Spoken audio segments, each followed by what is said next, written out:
मैं डॉक्टर श्याम शंकर प्रसाद आज फिर से आपके बीच एक नए व्याख्यान लेकर उपस्थित हुआ हूँ। आज के व्याख्यान का विषय है authority and it's nature and characteristics, सत्ता और उसकी प्रकृति तथा विशेषताएं।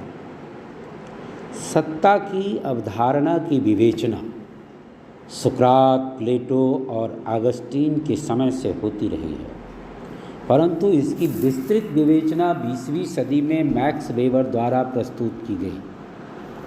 सत्ता को राज्य व्यवस्था रूपी शरीर की आत्मा कहा जा सकता है। यह शक्ति, प्रभाव और नेतृत्व का मूल उपकरण है और नीति निर्माण, समन्वय, अनुशासन और प्रत्यायोजन आदि राजनीतिक प्रक्रियाएं जो हैं वो सत्ता के आधार पर ही संभव होती हैं। औपचारिक एवं अनौपचारिक दोनों ही प्रकार के संगठनों में सत्ता को महत्वपूर्ण स्थिति प्राप्त होती है। राजनीतिक जीवन में सत्ता की अवहेलना नहीं की जा सकती। कोई व्यक्ति समूह बिना औपचारिक सत्ता के होते हुए भी एक विशेष परिस्थिति में सत्ता धारण किए रह सकता है। समाज विज्ञानों के अंतर्राष्ट्रीय ज्ञानकोश के अनुसार सत्ता की परिभाषा कई प्रकार से दी जा सकती है, लेकिन अपने सभी रूपों में सत्ता शक्ति, प्रभाव और नेतृत्व से जुड़ी हुई है। बायसर्टेट के अनुसार सत्ता शक्ति के प्रयोग का संस्थात्मक अधिकार है, वह स्वयं शक्ति नहीं है। बीच के अनुसार दूसरों के कार्य निष्पादन को प्रभावित या निर्देशित करने की औचित्यपूर्ण अधिकार को सत्ता कहा जाता है। रोवे के अनुसार सत्ता व्यक्तियों एवं व्यक्ति समूहों को हमारे राजनीतिक निश्चयों के निर्धारण तथा राजनीतिक व्यवहार को प्रभावित करने का अधिकार है। हर्बर्ट साइमन के अनुसार सत्ता अधीनस्थों के व्यापार को प्रभावित करने का अधिकार है। सत्ता का वास्तविक अधिकार अधीनस्थ अथवा जिन्हें निर्देश दिए जाते हैं उसकी सहमति होती है। अधीनस्थ ही जब इस बात को स्वीकार करते हैं कि आदेशों का स्रोत सही है या उचित है, तब ही आदेश देने वाले अधिकारी को प्राधिकारी कहा जा सकता है। सत्ता सामान्य स्वीकृति के साथ शक्ति के प्रयोग को कहा जाता है। वह शक्ति के समान शास्तियों या सैंक्शंस के आधार पर ही नहीं, बल्कि उचित होने के कारण दूसरे के व्यवहार को अपने अनुकूल बनाकर प्रभावित करने का साधन है।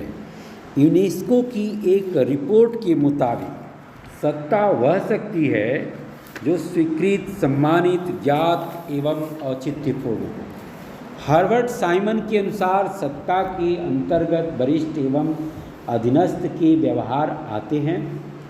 सत्ता का अस्तित्व केवल तभी माना जाता है जब ऐसा संबंध उन दोनों के बीच में स्थित हो। यदि अधीनस्थ के व्यवहार में कोई परिवर्तन नहीं दिखाई दे तो कोई सत्ता नहीं मानी जा सकती। चाहे संगठन के कागजी सिद्धांत कुछ भी क्यों न हो, वास्तविक रूप से सत्ता के अंतर्गत दो प्रकार के व्यवहार होते हैं। आदेशों के अनुपालन की प्रत्याशा पहला, और दूसरा आदेशों के अनुपालन की इच्छा। सत्ता की प्रकृति के संबंध में प्रोफेसर बीच ने कई सिद्धांतों का प्रतिपादन किया है। प्रथम, औपचारिक सत्ता सिद्धांत के अनुसार सत्ता को आदेश देने का अधिकार माना जाता है। सत्ता का प्रवाह ऊपर से नीचे की ओर चलता है और इससे आदेश या सत्ता का पदक्रम बन जाता है। दूसरे, स्वीकृति सिद्धांत के अनुसार सत्ता कानूनी रूप से केवल औपचारिक होती है। वास्तव में सत्ता या आदेश के अधिकार की सफलता अधीनस्थों की स्वीकृति पर निर्भर करती है। दोनों सिद्धांतों को संतुलित करते हुए कहा जा सकता है कि सत्ता की अवधारणा में संस्थागत औचित्यपूर्ण शक्ति और अधीनस्थों की स्वीकृति दोनों का ही महत्वपूर्ण स्थान है। मैक्स वेबर के अनुसार सत्ता अपने स्रोत के आधार पर 3 प्रकार की होती है। पहला, परंपरागत सत्ता का अभिप्राय शासन के उस अधिकार से है जो राजनीतिक शक्ति के अनवरत प्रयोग से उभरता है। दूसरे, बौद्धिक, कानूनी या वैधानिक नौकरशाही सत्ता, जब अधीनस्थ किसी नियम को इसलिए स्वीकार करते हैं कि उसे वह औचित्यपूर्ण समझते हैं, तो इस स्थिति में सत्ता को बौद्धिक कानूनी माना जाता है।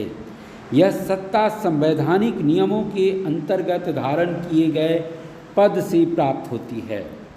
तीसरी, करिश्मात्मक सत्ता, अर्थात जब अधीनस्थ वरिष्ठ सत्ताधारी के आदेश को इस आधार पर न्याय संगत मानते हैं कि उन पर सत्ताधारी का व्यक्तिगत प्रभाव है, तो इसे करिश्मात्मक सत्ता कहते हैं। सत्ता का मूल आधार तो औचित्यपूर्णता ही है, क्योंकि सत्ता के आदेशों का पालन सत्ताधारी और अधीनस्थों के बीच मूल्यों की समानता के आधार पर किया जाता है।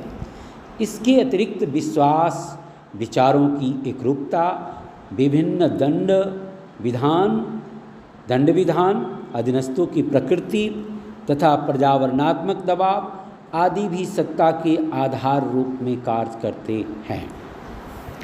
सत्ता को स्वीकार करने के लिए अधीनस्थों के पास एक तटस्थता का क्षेत्र होता है, जोन ऑफ इंडिफरेंस, तटस्थता का क्षेत्र होता है, जिसके अंतर्गत आने वाले मामलों में वह सत्ता के आदेशों को आंख मूंद कर स्वीकार करता है। सामान्यतया अधीनस्थों की यह प्रवृत्ति होती है कि वह प्रत्येक विषय में प्राधिकारी के आदेशों का पालन करे, क्योंकि ऐसा करने में वह उत्तरदायित्व से बच जाता है। अधीनस्थ की दृष्टि से यह आवश्यक है कि आदेश समस्त संगठन के लिए लाभकारी हो तथा उसके व्यक्तिगत हित में भी हो। सत्ता की कुशलता उस समय सर्वाधिक हो जाती है जब सत्ताधारी और अधीनस्थों के बीच मूल्यों की समानता रहती है। सत्ता स्वीकृति का यह क्षेत्र असीमित नहीं होता है, न ही अपरिवर्तित रहता है। सत्ताधारी की स्थिति, सत्ताधारी और अधीनस्थों के बीच संबंधों की स्थिति और अन्य तत्वों के आधार पर इसमें कमी और वृद्धि पाई जाती है या होती रहती है। सत्ता के परिचालन और प्रयोग पर अनेक तरह के प्रतिबंध होते हैं, जिससे उनका मनमाना प्रयोग न किया जा सके। जैसे किसी भी राजनीतिक व्यवस्था को ये अधिकार नहीं हो सकता है कि वह व्यक्ति को उसके जीवन, सामान्य स्वतंत्रताओं और सीमित संपत्ति से भी वंचित कर दे। यह सत्ता की प्राकृतिक सीमा है।